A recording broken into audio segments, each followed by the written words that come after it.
Hey guys, in this video I will show you how to fix Roblox chat not showing up.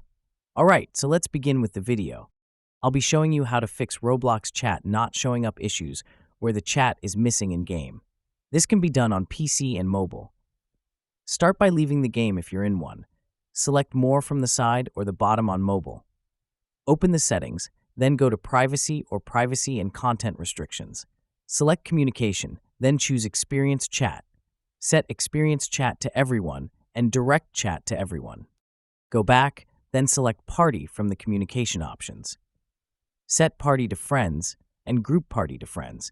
These changes are optional and are only for party chat or direct messages. Load into a game and the Roblox chat will now be available. If it isn't, then you may need to sign out and back in. And that's it. So that's basically how you can fix Roblox chat not showing up. So that's all for this video. Consider subscribing if you find it helpful, and I'll catch you in the next one. Thanks.